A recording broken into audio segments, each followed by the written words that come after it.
we're transitioning into spring, but we always get a late winter, early spring cold front that changes the game for us. And most of the time, it drops the water temperatures, it drops the tides.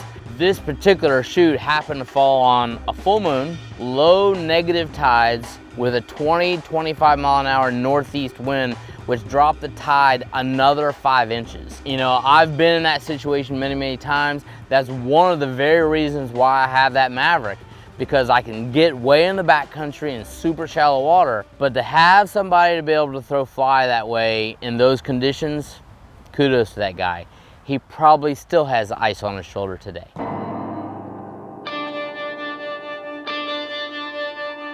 It looks like maybe that sun will peek out, but this whole stretch is all sand, and there's some big snook, like 30-35 inches, and they're black because they've come out of the creeks. I think you'll be able to see them even with not a whole lot of light. But you saw those pellies diving just a little bit ago, which is actually encouraging.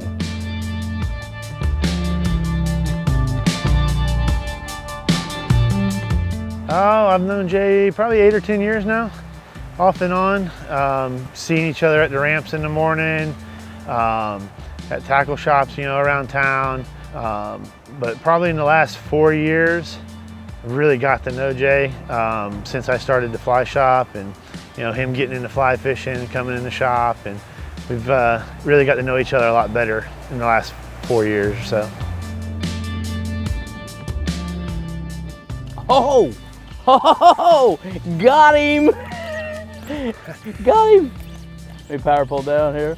I think it's Mr. Sea Trout. I believe it is. Oh, it's a, yeah. One. Mr. Sea Trout. He said, let me take some of that fly. Let me get a little bit of that little shrimpy crabby thing right there. he smoked it too. I don't even see the fly. He was mad about that. He was like, look here, I'm trying to warm up. Get that out of here. Come here, baby. Oh, he's so mad. So angry. Whew. He wanted it. Oh, he definitely wanted it. Don't you bite me. He's so cold. I bet he is. He's so cold.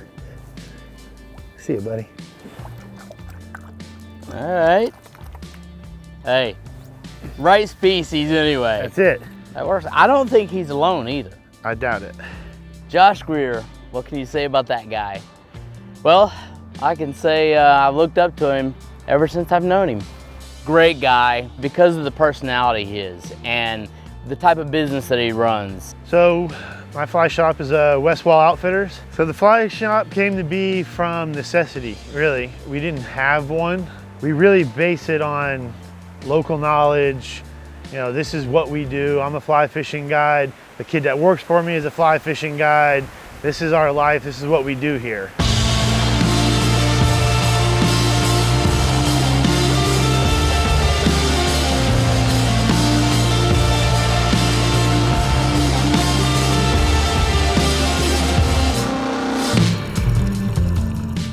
So this is where I'm gonna catch the 30-inch trout.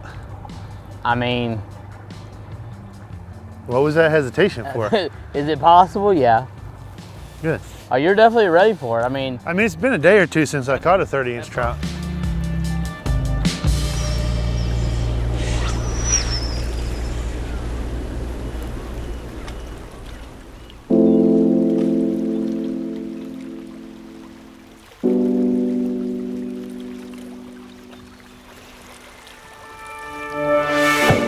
oh, that's a little better one. I think it's a jack. That's a little better one. What is it? Jack. Well, it's clear to me that Josh has made those transitions from, you know, the live bait to artificial, and now to fly, because that's his game. That's what gets his mind right. Not just having the fly shop, but him personally fishing. One of the things I wanted to see, and this is maybe my own selfish side of it, I wanted to see what the guy had in the fly fishing game, and I can see why his passion at the shop translates to what happens on the boat, because that right there based on our conditions, was not an easy task at any day. And I hope that somebody that sees this, you know, can reach out to that guy and just kind of pick his brain about what he knows about fly fishing.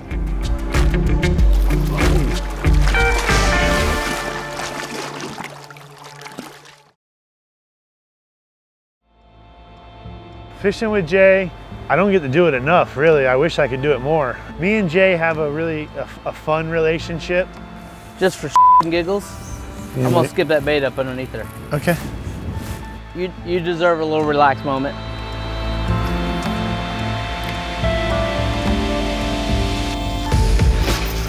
I'm pushing him in the water. You're going in the water. I'll push him right in the goddamn water. We can rib each other pretty hard. And we both have really thick skin, but reality is when you're that close to a guy and you know, we've been friends for a long, long time, we feel we can say just about anything to each other. You know I hate you, right? I'm sorry, man. I mean, will you land my redfish? No. No, I will not.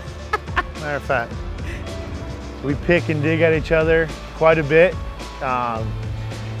And it's all for fun, you know, it's kind of the old locker room mentality. But it's fun. Jay's a fun guy. I like to have fun. And I mean, that's what we're there to do, right? Is have fun. That's what fishing should be, is fun. So anytime I can fish with Jay, I jump at it for sure.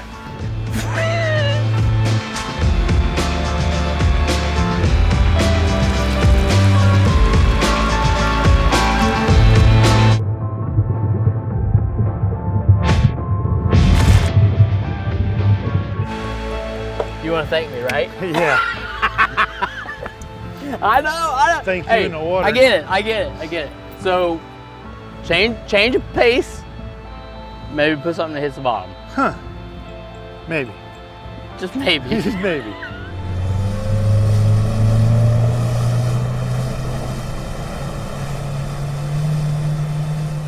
Running through my normal, you know, kind of jaunt back through the backcountry, one of the things I noticed is there was some land, dry ground, which I may see on an average 10 times a year. At best, 10 times a year.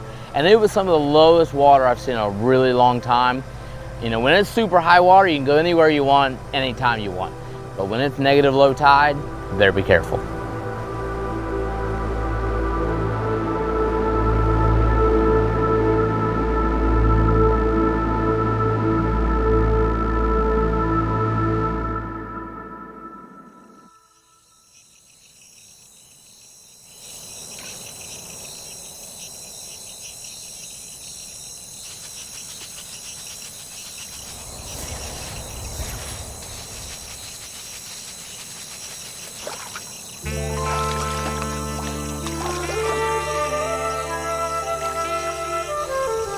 You sure that's a snook? Oh, yes it is. Oh, he got yes! it too! He got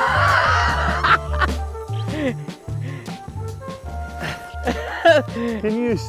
He came out of his skin to eat it too, man. Yes, he did. He was like, no, wait a minute, mine. A little better fish. Yeah? Oh!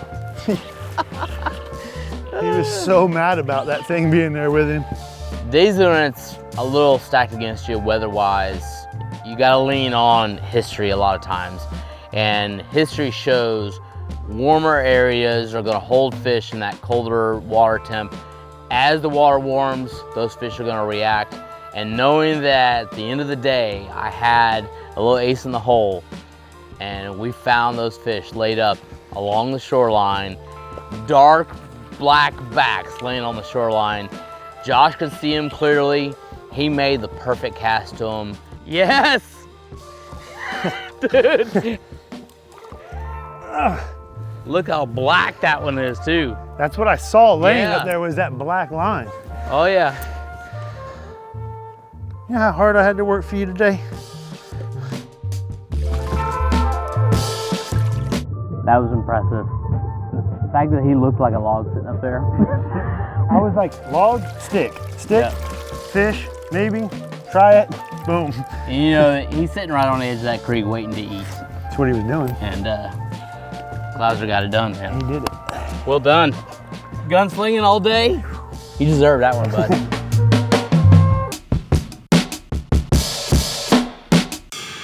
Growing up where I grew up, fishing Biscayne Bay and the Everglades, you know, those places get all this attention, this world-renowned attention, right? The Everglades, which it is. I mean, it deserves every bit of it, but Charlotte Harbor is just as good, just as fun. You know, this is home now. Both of us really enjoy the challenge, and that's really what drives us. You know, whether it's my anglers throwing spinning or fly, or, you know, Josh has got the true passion as a fly shop owner. When all the pieces of the puzzle come together and you can deliver that fly and watch a fish eat, that is what keeps you coming back and slinging that fly some more.